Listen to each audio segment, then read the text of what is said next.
Il est important d'oser dire non, c'est une façon de vous respecter tout simplement, de respecter votre âme. Oser dire non, c'est simplement s'aimer soi-même. C'est pour ça que c'est hyper important de s'écouter en fait, qui on est, de ne pas jouer un rôle dans la vie, de tout simplement être et ne pas paraître.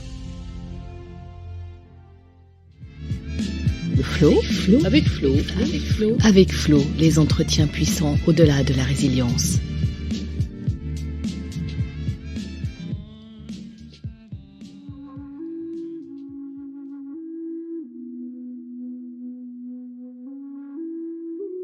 Bonjour Thomas. Bonjour. Thomas, à la fois médium, magnétiseur et chaman, tu pratiques le soulagement des maux physiques, de l'esprit et de l'âme, et si l'on veut résumer tout cela en un seul mot, on peut dire que tu es psycho-énergéticien. C'est ça, oui. Tu m'as touché lors d'un témoignage vidéo où tu parlais de ton engagement auprès d'une association pour les femmes battues et violées, l'APSA, mais on y reviendra. Mais si je t'ai découvert, c'est avant tout grâce à une formation que nous suivons tous deux, celle du formateur, coach et conférencier canadien Martin Latulippe, Ouais. que je remercie au passage pour toutes les magnifiques personnes qu'il nous permet de rencontrer. Tu fais partie des personnes dans mon entourage professionnel qui n'ont pas peur d'être elles-mêmes, qui n'ont pas peur de changer, de déployer toutes leurs capacités et qui vivent avec ce que je nomme l'invisible. Cela me fait très plaisir de t'inviter à échanger avec moi, car ce podcast s'intéresse certes au sujet ô combien problématique que sont les viols, mais le fond reste celui du dépassement de soi, du dépassement des obstacles et des traumatismes, et comment on peut y parvenir. Il y a aussi une dimension extraordinaire. Et comme toi, j'ai aussi souhaité dévoiler cette partie de ma vie, sans peur du jugement, même si je ne l'utilise pas dans ma profession. Et toi-même, tu n'as pas toujours été psycho-énergéticien. Tu as travaillé une quinzaine d'années pour EDF comme agent de maîtrise. Un monde rempli d'énergie, finalement. Ouais, c'est ça. Mais le mastodonte a eu raison de toi après 15 ans de bons et loyaux services. Alors, avant d'aller plus loin dans notre échange, est-ce que tu peux revenir sur cette partie de ta vie ? Comment as-tu surmonté les dégâts provoqués par un management foireux qui t'a conduit au burn-out ? Et est-ce que tu utilisais tes capacités dans ton travail ou pas du tout ? Alors oui, en effet, j'ai d'abord eu une première partie de ma vie professionnelle au sein de cette énorme structure dans laquelle je me battais déjà pour les autres, puisque j'étais syndicalisé. Donc j'étais dans un management plutôt, moi, humaniste. Et j'étais dans une entreprise où on faisait passer plus le rendement, les résultats avant même l'humain. Ce qui fait que ça ne correspondait pas du tout en fait à mes valeurs, à ce que j'incarnais pleinement en fait ici sur Terre et ce pourquoi j'étais fait. J'avais pas peur en réunion de prendre la parole, à recadrer quand il fallait recadrer, parce que il faut pas oublier qu'on est tous humains avec des émotions, des sensations, et parfois on avait certains managers qui oubliaient complètement ça et rentraient un peu dans la perversion. Tu vois, un peu le pervers narcissique, quoi. Pleine puissance, alors que c'est des gens qui venaient de l'extérieur avec aucune connaissance de la technique, partie technique, hein, qu'ils étaient très bons managers, mais aucune connaissance de la partie technique, et se permettaient de dire des choses et de rabaisser les autres pour pouvoir monter. Et en fait, moi, c'est pas du tout ça, quoi. Tu vois, moi, on est tous égaux, avec des difficultés, avec un côté lumineux, un côté obscur. On varie, on vibre tous à des vibrations différentes. Et à force de ne pas écouter mes émotions, mes sensations, d'écouter mon corps, ça m'a amené justement petit à petit à un burn-out. Pourquoi ? Parce que il y a un moment de cette vie, j'ai eu vraiment ce doute aussi de me dire, voilà, je le cache pas, je gagnais extrêmement bien ma vie. Et le fait de quitter aussi ce confort matériel, ça me remettait beaucoup de questions en tête. Même la nuit, je dormais très très mal. Alors, le burn-out, je tiens d'abord à remercier une amie qui est devenue une sœur de cœur aussi, qui est aussi médium, qui m'a fait prendre conscience à travers ce burn-out, à développer pleinement mes capacités, à découvrir ma vérité, ma vie spirituelle et à prendre conscience que j'étais aussi passeur d'âme. Elle m'a remis en fait tout simplement sur mon chemin de vie. Ça a été vraiment quelque chose de très très utile et très important parce que j'étais dans une quête où je me cherchais complètement et j'étais complètement bloqué par des peurs, des fausses croyances, des valeurs qu'on m'avait inculquées et qui ne correspondaient pas à ma vérité profonde en fait. Alors, est-ce que tu dirais que le burn-out t'a servi, t'a fait prendre conscience de qui tu es vraiment ? Voilà, c'est exactement ça. C'est comme si je jouais une pièce de théâtre. Dès lors que je passais le portail au travail, j'étais un autre Thomas. J'étais le Thomas qui était dans une équipe au sein d'EDF à travailler. Il y avait un décalage entre mon esprit et mon âme Alors pour simplifier un peu les choses, pour que tout le monde comprenne, le mental c'est un petit peu la maman, et la maman n'écoutait plus du tout cet enfant. Elle avait complètement abandonné cet enfant intérieur qui correspond à l'âme. Elle avait une puissance vraiment extrême, un peu castratrice, tu vois, un peu c'est comme si, c'est comme ça, c'est moi qui commande, et j'étais vraiment rentré dans un moule, dans une machine, comme si j'écoutais une cassette à répétition. Tu dois faire ce travail-là, ça remplit ton frigo, c'est comme si, c'est comme ça. Il y a la peur, il y avait aussi cette peur du jugement, du regard de l'autre qui m'empêchait aussi de passer à l'action. Et je remercie tout particulièrement ce burn-out. Pourquoi? Parce que ça m'a fait prendre conscience pleinement de qui j'étais et surtout d'accepter ma part de vulnérabilité, ce côté obscur que l'on a tous à l'intérieur de soi, parce que l'être humain n'est pas parfait, on est tous imparfaitement imparfaits, et c'est ce qui m'a réveillé en fait, tu vois, c'est ce qui a réveillé ce côté lumineux. C'est grâce à ce côté obscur que j'ai trouvé la lumière, ce chemin qui m'a amené vers cette libération, on va dire, émotionnelle et aussi professionnelle. Donc si j'ai bien compris, tu as commencé à recevoir des clients, enfin, ou des patients, à traiter des personnes, tout en étant encore agent de maîtrise chez EDF. Voilà, c'est ça, ouais. Et comment ça s'est passé avec tes supérieurs et avec tes collègues? Alors mon job il a été mal vu aussi hein, vis-à-vis d'EDF et vis-à-vis des managers, au point où ils ont fait intervenir justement un huissier qui a surveillé mon site internet, ma page Facebook. Ils ont imprimé tous les documents. Je travaillais aussi pour un magazine spécialisé dans tout ce qui était spiritualité, voyance, tout ça. Et en fait, ils m'ont tout imprimé, ils m'ont tout sorti. Et ça s'est passé, le hasard n'existe pas.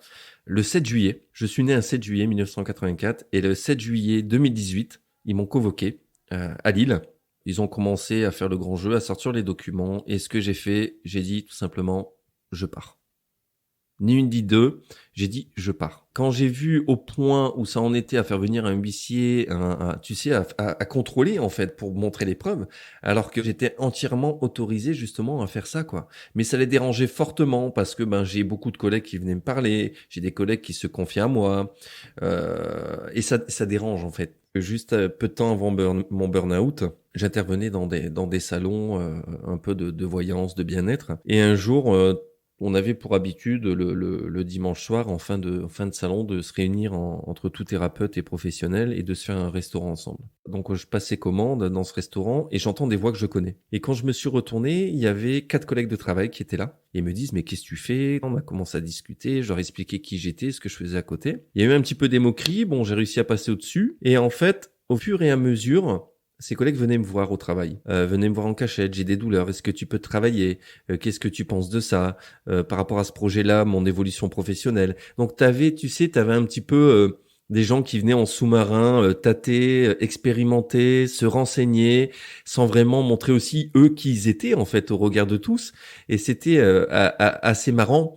Mais le fait d'être tiré par cette énergie-là et l'autre énergie aussi de cette peur, c'est super touchant, hein.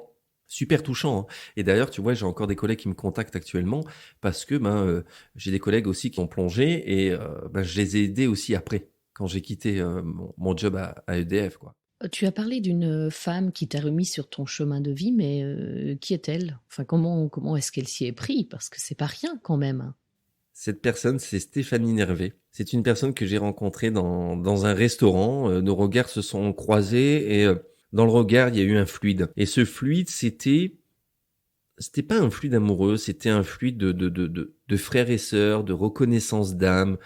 Tu vois, c'était tellement puissant que j'arrive pas à le décrire en fait.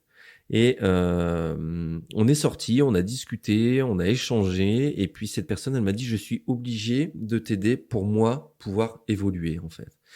Et à partir de ce moment-là, je me suis dit, Thomas, t'avais peut-être du mal à trouver ta place sur Terre, à trouver ta place vis-à-vis des autres, mais tu es pas si différent que ça. Il y a des gens qui te ressemblent. Et à partir de ce moment-là, quand elle m'a transmis son savoir et surtout des réponses à mes questions, ça m'a ouvert énormément de choses et ça m'a surtout ouvert le cœur. D'accepter qui je suis, d'accepter mes défauts, d'accepter mes souffrances, d'accepter que je suis pas parfait. Et je remercie encore cette personne à qui on est parti en vacances ensemble après, on échange encore, j'ai besoin d'elle, elle est là, elle a besoin de moi, je suis là. C'était un peu comme un reflet miroir. Tu es perdu, anxieux, tu ne trouves pas de sens à ta vie. Tu as assez donné, tu veux recevoir à ton tour. Les blessures du passé te bloquent sur ton avenir. Pourtant, tu as tout essayé. Tu ne te sens pas aligné ni même heureux. Tu cherches à te libérer des chaînes du passé, mais tu n'y arrives pas. Moi, je pars du principe qu'il n'y a pas de hasard. Chaque chose est là dans la vie pour vraiment nous apprendre quelque chose, pour nous faire évoluer, pour nous faire avancer. Tu vois? Et comme la rencontre avec toi, je veux dire, ça coule de source, c'est assez fluide. Pourquoi? Parce qu'on a la même vibration, on a les mêmes valeurs. Voilà, donc tu vois, à partir de ce moment-là, quand c'est un match, ben, il n'y a plus qu'à faire rouler cette petite boule, quoi. Et puis après, c'est l'effet domino et tout s'enchaîne derrière. Et alors le chamanisme, ça c'est venu comment dans ta vie? J'ai rencontré des différents chamans du monde entier sur des festivals, principalement en France. Et une fois, j'ai croisé le regard d'un chaman hawaïen qui me dit, bah voilà, j'ai envie de te partager, j'ai envie de te transmettre le savoir. J'étais très honoré, mais très gêné, parce que je me dis, moi, Thomas, qui je suis pour pouvoir recevoir ce savoir? T'as une sacrée responsabilité, l'air de rien, sur les épaules. Parce que tu es en connexion avec les personnes, tu es avec leurs énergies, tu lis dans les énergies, tu travailles avec les énergies. Je t'avouerais qu'au début, j'ai dit c'est moi, je me suis même tourné voir s'il parlait pas à quelqu'un d'autre derrière. Et il me dit non, c'est bien toi, un petit bonhomme, tu vois, qui il rigolait même. Après, je me suis dit ok, maintenant j'y vais, je fonce. Je me dis c'est le moment, c'est maintenant ou c'est jamais. Donc j'ai dit ok, j'y vais. Et j'ai foncé dedans. Et à travers ce chamanisme, je pensais aussi me connaître et j'ai encore plus plongé en profondeur. Tu vois, j'ai été voyager dans les abysses de mon âme, dans ces côtés vraiment profonds d'obscurité, où tu te confrontes vraiment à tes peurs, où tu dis ouais, je suis passé au-dessus, et là, bim, elles te reviennent en pleine face, tu te dis waouh, c'est quoi ça? Ben non, tu les extrais, tu les travailles, tu les pleures, tu les vis. C'est pas parce qu'on est un homme qu'on n'a pas le droit de pleurer, c'est pas parce qu'on est une femme qu'on n'a pas le droit de pleurer. Il faut vivre ces émotions, il faut les incarner pleinement pour pouvoir être acteur de ça et après de revenir tout de suite metteur en scène et de pouvoir écrire sa vie. Il m'a transmis donc ce message et à partir de ce moment-là, j'ai commencé un cursus, une transmission orale. Alors le chamanisme, c'est pas juste une formation diplômante, c'est pas quelque chose que tu payes, c'est quelque chose qui se vit, c'est quelque chose que tu incarnes vraiment en profondeur, que tu expérimentes. En fait, il m'a transmis des bases, ce sont des bases avec des valeurs très profondes, ancestrales, et à partir de ce moment-là, tu fais toi-même l'expérience de vie, quoi. Et dès lors que tu as une question, tu lui envoies un mail ou tu appelles ou par Skype, parce que maintenant les chamans sont connectés, hein. C'est plus non plus des chamans, on va dire, même si ça existe encore dans certaines tribus, et bien que dans certaines tribus, tu vois, j'ai rencontré des pygmées qui ont des iPhones, donc ils sont connectés, quoi. Non seulement d'être connectés au ciel, ils sont connectés aussi à notre monde. Et puis, c'est des échanges, quoi. Le Ho'oponopono, tu vois, c'est une base. Mais c'est un chamanisme où il faut déjà avoir des capacités. Outre le Ho'oponopono qu'on connaît beaucoup, c'est une philosophie de vie, c'est comme le surf, tu vois. C'est quelque chose qu'il faut vraiment intégrer et pratiquer chaque jour. C'est pas juste ça va pas, je fais une phrase, ça va mieux. Non, il faut cultiver ça. Et en fait, il m'a transmis un savoir qui a été très très long, qui moi me parlait énormément. C'est pour ça que ça me reconnectait au surf, c'est l'esprit aloha. Et le mot aloha, quand tu regardes ça dans le chamanisme hawaïen, c'est quoi? C'est amour. Ça veut dire amour. Bonjour, je salue ton âme, je salue la divinité qui est en toi. Et si tu vas à Hawaï, ils se disent bonjour comment, en fait, ils se font des bisous nez contre nez. Tu vois, pour te dire, voilà, je vais vraiment au plus près de ton âme, en te regardant dans les yeux. Je vais vraiment dans ta profondeur. Merci de me faire confiance. Merci de pouvoir lire ton côté négatif, ton côté positif, tes faiblesses. Voilà, c'est quelque chose de très respectueux, ce chamanisme. Alors, c'est pas un chamanisme comme on peut connaître le chamanisme, on va dire, tambour, même si on utilise des animaux totems avec beaucoup de cérémonies. Non, c'est plus, on va dire, un chamanisme côté développement personnel, côté spirituel. C'est un chamanisme qui te reconnecte en fait à la supraconscience qui est le père, au mental qui est la mère et au cœur qui est ton âme, l'enfant intérieur. C'est un chamanisme très responsable dans le développement personnel. Donc c'est pour ça que c'est pas quelque chose que tu peux payer et puis te dire bah voilà je me proclame avec un diplôme chaman. Non, c'est quelque chose qui s'incarne, qui se vit. Alors je le répète pour que ce soit compris parce que je vois énormément de formations aussi sur le net où voilà en 4 week-ends tu peux être chaman et même eux ils me le disent quoi. Tu peux pas être chaman en 4 week-ends. Un chaman c'est l'expérience de la vie, c'est l'homme de tribu qui est là pour gérer les conflits, qui est là pour passer les âmes lorsqu'il y a un décès, qui est là pour faire évoluer ta personne en fait dans les épreuves de ta vie. C'est quelqu'un qui est là pour guérir avec les plantes, c'est quelqu'un qui est là aussi pour utiliser les énergies, c'est quelqu'un qui parle avec l'au-delà, le monde d'en haut, hein, ce qu'on peut appeler les anges, les archanges, le monde du milieu, notre monde, le monde d'en bas. Voilà, c'est quelqu'un qui te fait voyager, qui te reconnecte à ton âme, qui reconstruit un peu le puzzle de l'âme, tu sais, ce puzzle qui était brisé et qui te permet aussi justement de pouvoir de voir le tableau de la fin de qui tu es et de pouvoir atteindre tes rêves, quoi. Justement, les rêves d'enfant, ça me fait penser à l'enfance, à ton enfance. Comme moi, très jeune, tu as vécu une première rencontre, mais pour le coup, beaucoup plus choquante que la mienne. Ouais. Alors, si j'ai eu affaire à une seule entité, si je puis dire, je ne sais pas comment la nommer, mais en tout cas, un ange gardien, Bernard, dont je parle dans d'autres épisodes, donc une voix.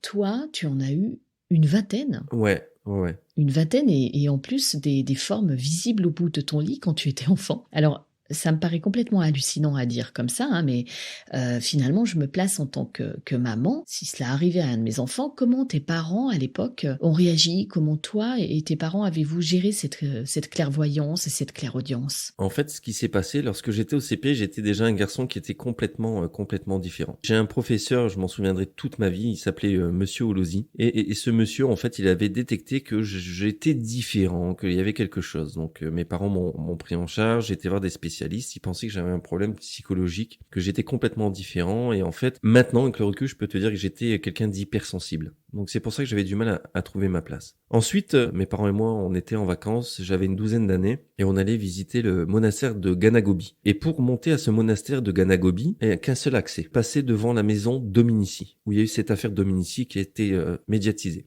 Donc on visite un peu ce monastère, et d'ailleurs tu vois quand je descends dans le sud j'y retourne en fait, parce que pour moi c'était vraiment un élément révélateur. Et en visitant donc ce monastère, je sors, il y a un petit chemin là sur la droite, et je sais pas pourquoi, il faut que j'y aille dans ce chemin. J'avance, et ce chemin mène à une croix en haut d'une falaise. Et j'avance, comme si j'étais plus moi, comme si j'étais attiré, aimanté par cette croix. Et arrivé à cette croix, j'entends « mets-toi à genoux ». Et je me souviens d'une chose, c'est que même ma mère, en fait, m'avait crié dessus, juste pour m'alerter du danger que je pouvais tomber de la falaise. Et lorsque j'entends « mets-toi à genoux », je me mets à genoux et j'écarte les bras. Alors je ne sais pas le pourquoi du comment. C'était une force qui m'appelait. J'ai reçu comme des frissons, comme quelque chose de venu d'ailleurs, une sensation d'amour qui est pas définissable sur Terre, une force, tu sais, un peu comme un brouillard, comme deux aimants, tu vois, quelque chose de très puissant. Et puis ça se termine. Donc on finit cette randonnée-là. Il nous restait 2 jours. Les 2 jours de vacances se passent super bien. Et dès lors que je rentre donc dans le Pas-de-Calais, je m'endors. Et à partir de ce moment-là, cette nuit, il se passe plein de choses. Je commence à avoir le sommeil un peu agité. Je fais des cauchemars. Je vois des choses et des choses lumineuses voler dans la chambre. Et la chose qui m'a vraiment perturbé, c'est quand j'ai ouvert les yeux, j'ai refermé les yeux, j'ai réouvert les yeux, et là je vois une vingtaine d'ombres noires au bout de mon lit. T'imagines en plus que t'es maman, maintenant je suis papa, à 12 ans, on entend crier ton enfant dans la chambre, tu vas voir tout de suite. Et donc je dis ça à ma mère. Maman, ils ont besoin d'aide, ils sont au bout du lit, je sais pas comment les aider, je sais pas quoi faire. Ma mère, prise de panique, je m'en souviendrai toute ma vie, elle se met à côté de moi dans le lit, elle prend de l'eau bénite, elle commence à faire des signes de croix sur ma tête, sur moi, elle commence à prier, et je m'endors dans ses bras. Alors attends, je t'arrête là. Tu as dit de l'eau bénite? Elle t'a mis de l'eau bénite. On avait de l'eau bénite dans un tiroir parce que on avait été visiter une fois une église. Par chez nous, on a Sainte-Rita, tu sais, à Vandeville. Il y a énormément de gens qui va là-bas et on avait eu de l'eau bénite. Voilà, c'était en fait de l'eau bénite qui était dans un tiroir, quoi. Et c'est un peu comme un réflexe, tu sais, de survie ou quelqu'un qui est secouriste, qui arrive face à une hémorragie, quoi. T'as l'instinct, t'as quelque chose qui te dit que je dois faire ça tout de suite. C'est naturel, en fait, tu vois. Et c'était le premier geste, en fait, qu'elle a porté avec le geste d'amour, où elle m'a pris dans ses bras, elle m'a serré. Ça, c'était la première, on va dire, expérience médiumnique et le premier contact avec l'au-delà. Et tu vois, quand j'ai vécu ce moment-là, c'est bizarre parce que j'étais encore dans les énergies de capter les énergies de l'au-delà. J'ai senti un bien-être comme, tu sais, un enfant qui se retrouve dans le ventre de la maman. Tu te sens en sécurité, tu te sens en bien-être. C'était vraiment quelque chose, moi, qui m'a mis en sécurité. Je pense qu'il n'y aurait pas eu besoin d'eau bénite. Voilà, elle a apporté ça en plus, mais c'est sûr que l'amour, pour moi, et encore à l'heure actuelle, l'amour, c'est quelque chose de très puissant. L'amour peut déplacer des montagnes. C'est-à-dire que demain, même matériellement, même si tu n'as plus rien autour de toi, par amour pour un enfant, pour un proche, pour une femme, pour un homme, tu es capable de dépasser énormément de choses. Et tu leur as parlé à l'époque, à ces fantômes, à ces entités? Tu en as su plus sur eux? Tu as fait quoi, en fait? fait, ce qui s'est passé, je t'avouerai, c'est que je n'avais aucun outil. À cette époque-là, il n'y avait pas encore Internet. La seule information que tu pouvais trouver, c'était Encarta. Je sais pas si tu as connu, tu sais, les CD-ROM. Sur Internet, il n'y avait pas, le web n'existait pas encore vraiment avec pas mal d'informations comme on peut trouver actuellement. Et concrètement, non, j'ai demandé de partir. Je me sentais pas prêt. Je l'ai plus senti comme une expérience. Voilà. Ils sont venus un peu prendre la température. Et à partir de ce moment-là, donc j'ai stoppé, j'ai pris peur.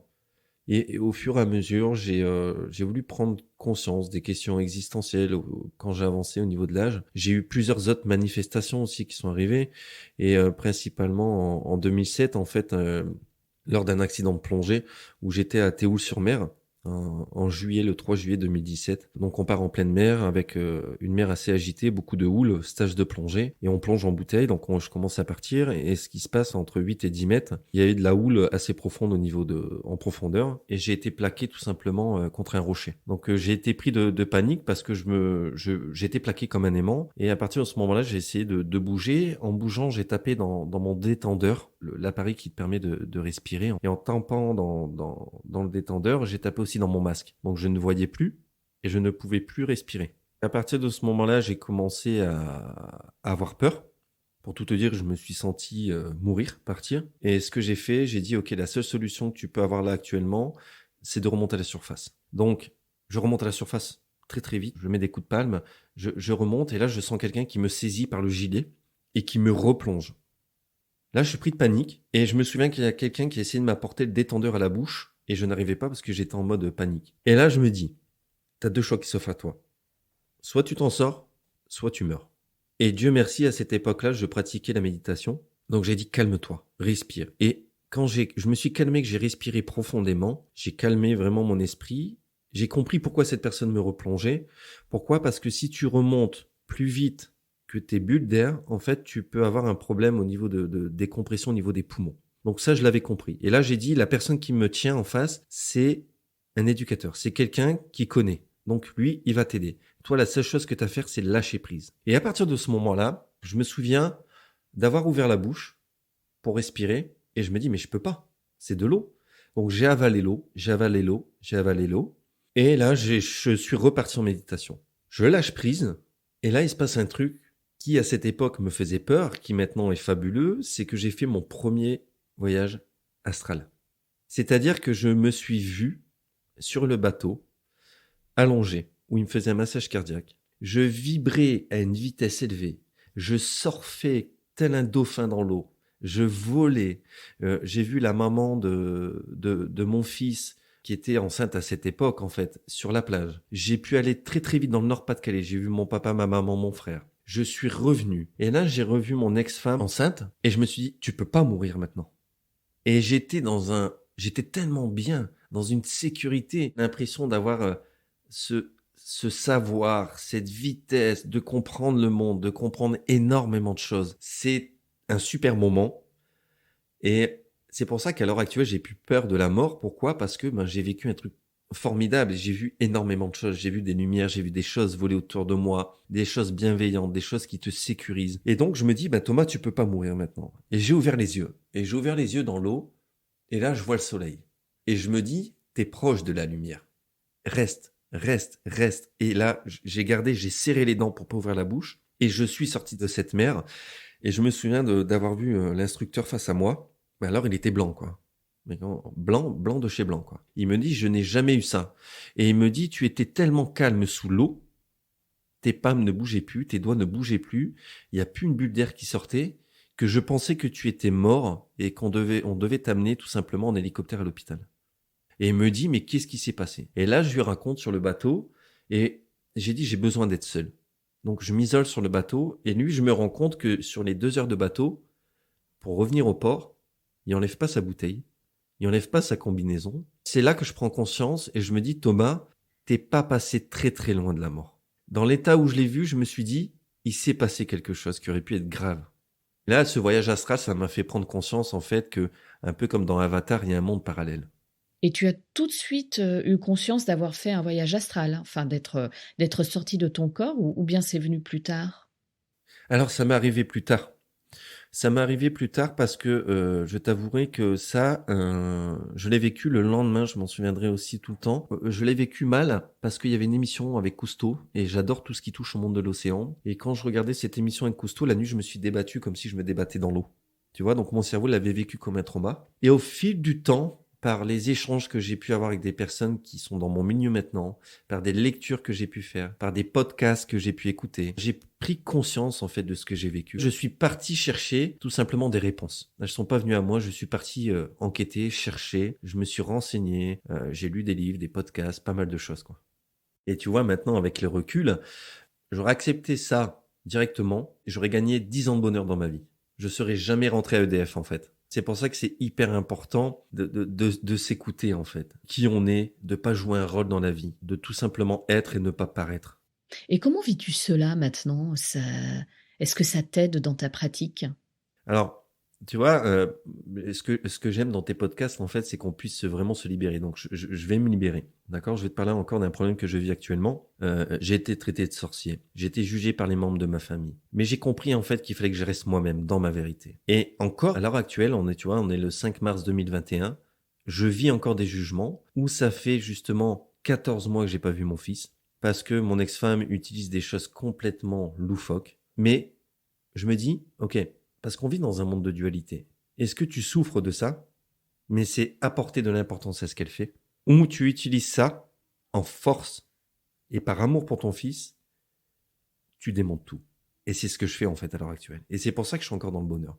Pourquoi? Parce que je sais que moi, dans les expériences négatives, tu vois ce que je viens de te raconter avant, j'ai trouvé la lumière. Donc si on doit plonger dans le côté obscur pour trouver de la lumière, ben j'y vais maintenant.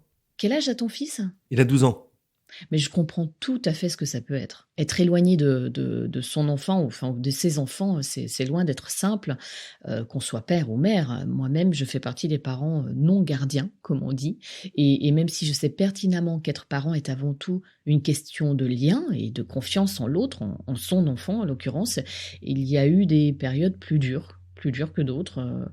Mais si on part du principe que tout ce contre quoi on lutte se renforce, forcément, on se rend vite compte que le meilleur moyen, c'est de lâcher prise.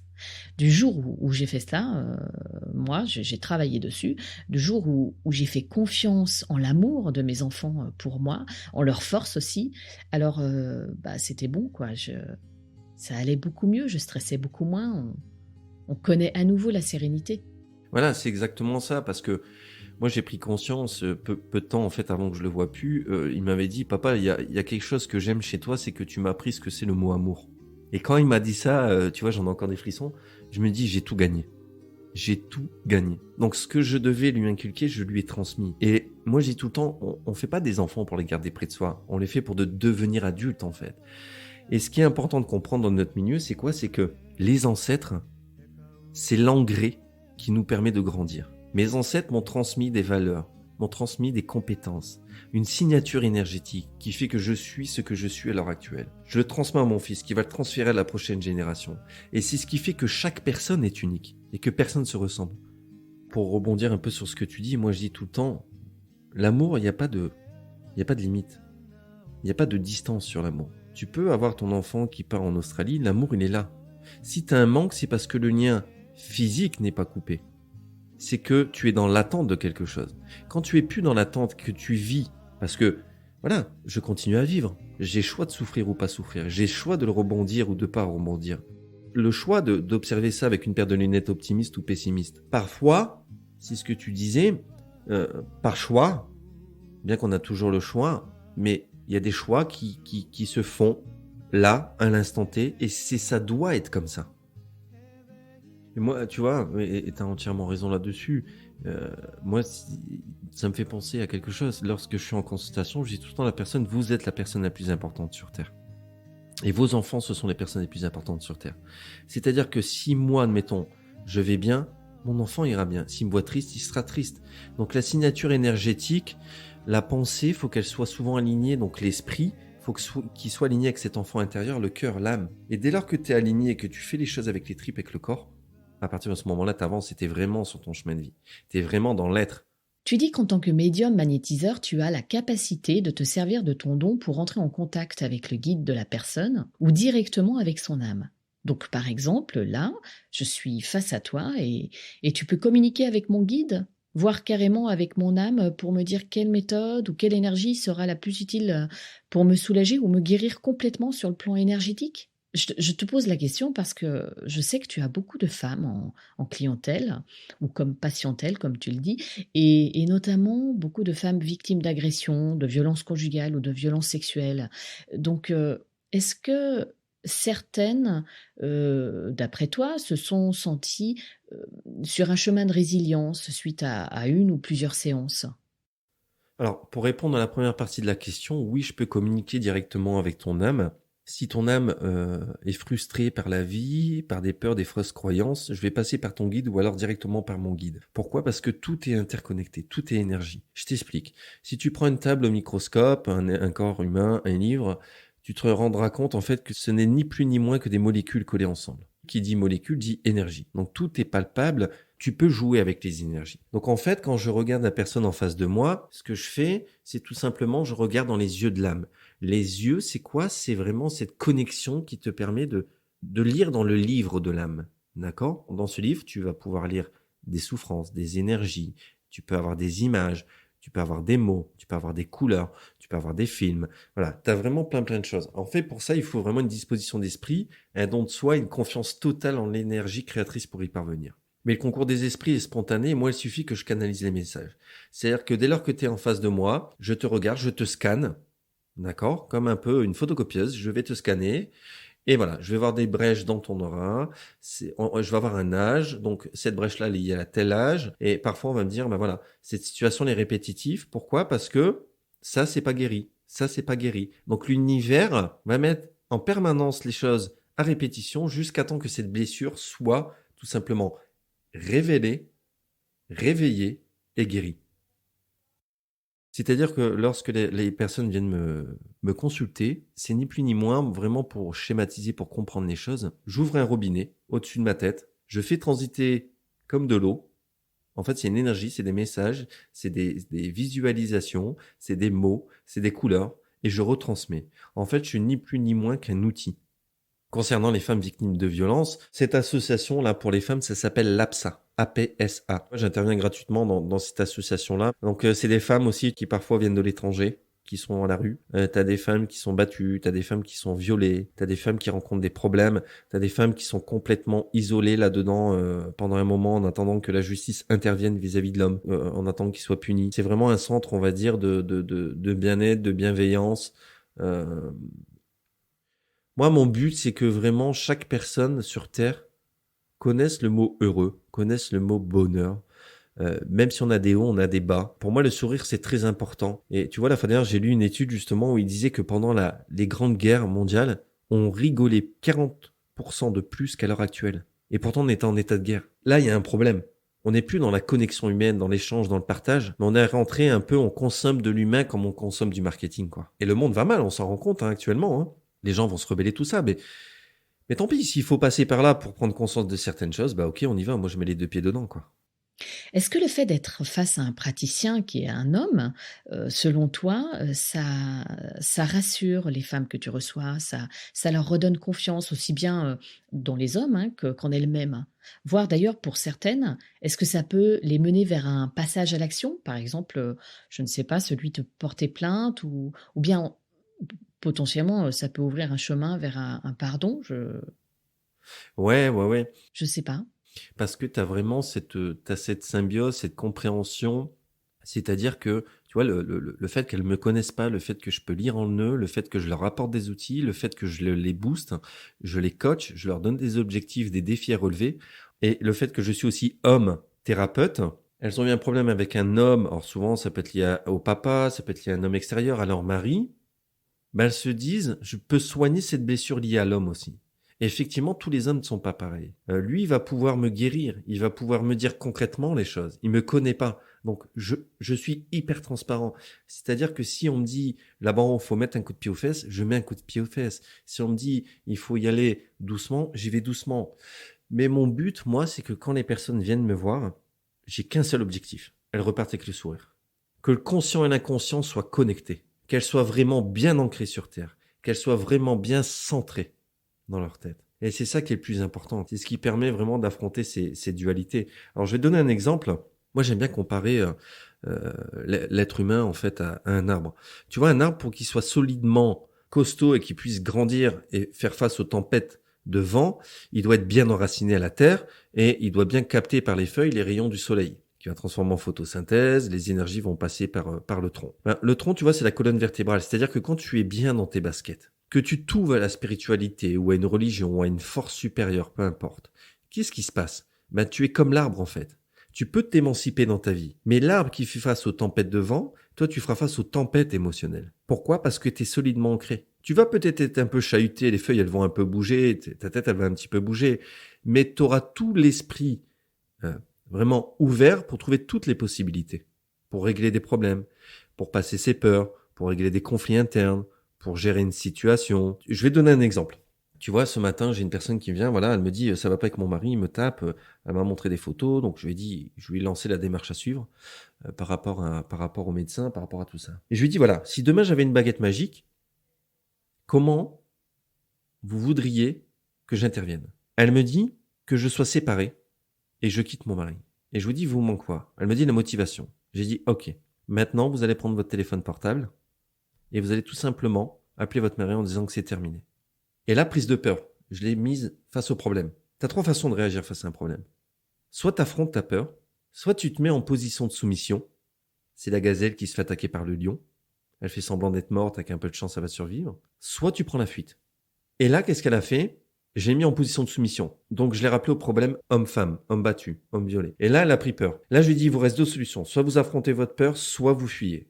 Elle me dit, je me sens pas capable maintenant. Donc, je fuis. J'ai dit, ok, je respecte votre choix. Mais tu vois, je l'ai mis face au problème. Je lui ai fait prendre conscience que si elle a besoin d'aide, moi, j'ai des contacts, je peux l'aider et je suis prêt justement à la porter. Un homme qui peut la porter à la pleine lumière. Quand tu dis un homme prêt à la porter à la pleine lumière, tu veux dire par là la soutenir avec Voilà. d'autres, par exemple avec l'association APSA dont tu as parlé? Oui. Oui. Parce que bon, lorsqu'on est une femme battue, entendre qu'on doit dire à celui qui nous bat qu'on le quitte, on est d'accord, c'est quand même hyper délicat et que plus d'une femme meurt, sous les coups justement parce qu'elle a décidé de partir. Mais c'est sûr, on a un choix à faire, je ne dis pas le contraire, enfin, c'est même d'ailleurs ce que je dis toujours, il faut faire des choix, on a toujours le choix. C'est juste, est-ce qu'on le fait? Est-ce qu'on le met en action? Est-ce qu'on décide? Mais parfois c'est tellement dur qu'on oublie qu'on a ce choix. Voilà, parce qu'on a tous le choix en fait. Elle me dit, voilà, je viendrai vous revoir parce que je sais qu'il y a un moment de ma vie, quand je vais passer à l'acte, j'aurai besoin d'une épaule, j'aurai besoin de quelqu'un. Bon, malheureusement, elle a plus ses parents. J'ai dit, moi, ok, je suis là, je suis prêt à vous aider. Mais par contre, je vous demande une chose. C'est de respecter mon travail. C'est-à-dire que si on part dedans, vous allez jusqu'au bout. Je vous accompagne, mais jusqu'au bout. C'est pour lui montrer à quel point je suis prêt à l'aider, en fait. Tu vois? Pourquoi? Parce que j'ai vraiment conscience et confiance en mon travail, à ce que j'entends, ce que je vois, de pouvoir aider les personnes qui sont complètement perdues, qui n'ont pas de solution. Et quand tu les vois le lendemain dans la rue ou 3 mois après, et qui te regardent et ils te font juste un clin d'œil ou un sourire, tu dis, t'as réussi ton job, quoi. Et là, ça me permet, moi, d'être encore plus ancré dans mon chemin de vie. Enfin, pour terminer cette émission, j'ai l'habitude de poser la question. Pour toi, Thomas, c'est quoi rester dans le flow, être dans son flow? Alors, être dans le flow, pour moi, tu vois, le surf, c'est quelque chose qui me passionne. Tout ce qui touche au monde de l'océan. D'ailleurs, tu vois, aux États-Unis, il y a beaucoup de vétérans des guerres américaines qui se soignent par le surf. Le surf, c'est une thérapie. La vie, il faut le voir un peu comme un océan. On est une goutte d'eau dans un océan. On n'est rien, mais à la fois, on est tout. C'est-à-dire, on fait partie de l'unicité. Parfois, il y a des hauts. C'est des tempêtes de vent, avec des vagues gigantesques. Parfois, il y a des bas. L'eau, elle est calme. En fait, il faut comprendre que quand il y a du mal, le bien existe. Quand ça va pas, après, ça va aller. C'est que tout est cyclique. Tout a vraiment un rythme. Il faut juste, quand c'est bon, surfer la vague. Profiter. Kiffer. Quand ça descend, on sait qu'il y a un moment, quand on surfe, on attend la vague d'après.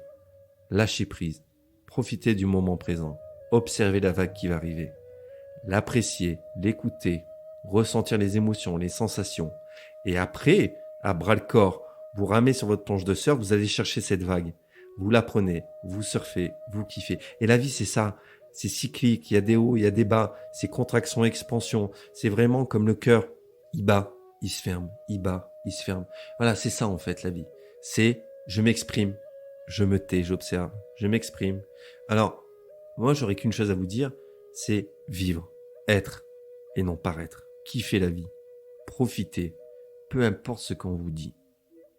Voilà, kiffez juste la vie. Le flow, c'est ça quoi. C'est je me laisse porter par la vague de la vie. Je profite du moment présent. J'observe, je m'ouvre à toutes les possibilités. Si vous foncez avec des œillères, vous allez voir que 30 cm devant vous.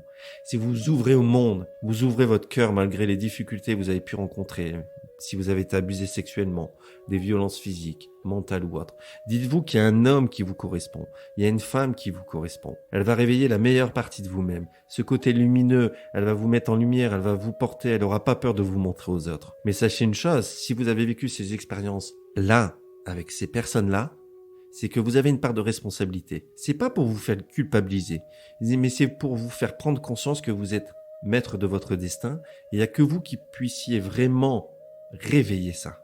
C'est-à-dire de vous dire, ok, je vis ce problème-là parce que tout simplement, j'ai peut-être la peur de l'abandon, j'ai pas su me réveiller, j'ai pas su dire non. Donc vous avez une part de responsabilité. Les filles, lâchez jamais rien. Montrez pas la meilleure version de vous-même, mais vraiment ce que vous êtes en profondeur, ce que vous êtes, ce que vous incarnez, quoi. Parce que peu importe ce que vous allez faire, il y aura tout le temps des gens qui vont vous juger, qui vont vous critiquer. Donc, mettez ces personnes de côté. Passez outre ça. Dès lors qu'on vous fait une réflexion, il faut vous en servir pour grandir, rayonner.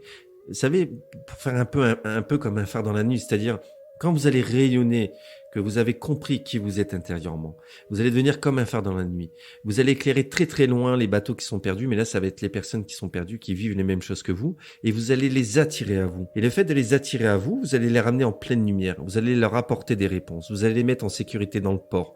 Donc ça peut être une association, ça peut être plein de choses. Aider, semer, voilà, arroser. Et moi, tu vois, je dis tout le temps, semer des graines du bonheur, et les larmes du désespoir feront pousser justement ces graines de bonheur. Alors maintenant, transformez-vous en mode Xena la guerrière, en version lumineuse et profitez de la vie. Alors Thomas, tu as une surprise pour les auditeuristes du podcast. Est-ce que tu peux nous en dire plus ? Je vous offre 2 choses. La première chose, c'est une méditation de motivation que j'ai tournée en forme de clip qui permet vraiment d'aller réveiller, on va dire, cette force, ce courage lorsque vous avez des moments sombres. Et puis, la deuxième chose, je vous offre un PDF avec les 11 clés pour trouver le calme intérieur. Donc vraiment, vous allez pratiquer une clé, une semaine, une astuce, une semaine. Et plus vous allez incarner cette formation, plus vous allez la pratiquer, mieux vous allez être dans votre peau. C'est ce qui permet vraiment d'aller se reconnecter à soi. Et d'ailleurs, dans cette formation, je compare beaucoup la nature à notre nature profonde. Je fais une comparaison. Et si vraiment vous pratiquez ça, vous allez avoir l'effet miroir. C'est-à-dire que par moment, il y aura des moments où vous n'allez pas être bien, ça va être l'hiver. Et les moments de printemps, vous allez être mieux.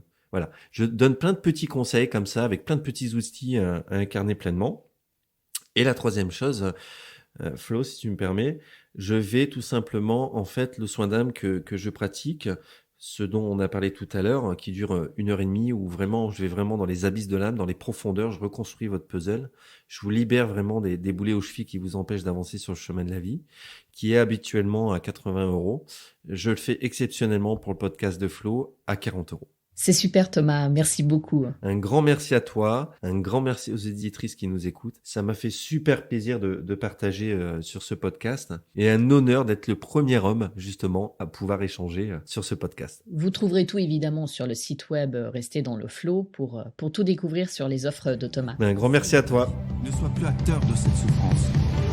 Alors affronte la vie tel un gladiateur et accède à ton propre bonheur. Il n'y a que toi qui peux changer ta vie, car la seule limite que l'être humain s'impose est le mental. Pardonne-toi d'avoir vécu ces obstacles. Avec Flo, le podcast d'entretien intime, gai et combattant pour toutes celles et ceux qui veulent dépasser les obstacles de vie, découvrir le flow de la vie. Si vous aimez rester dans le flow, n'hésitez pas à le soutenir en laissant un avis 5 étoiles sur Apple Podcast ou sur la plateforme que vous aimez utiliser. Ainsi, vous participerez à faire découvrir à d'autres des histoires inspirantes, des parcours de vie de résilientes et contribuerai à redonner de l'espoir.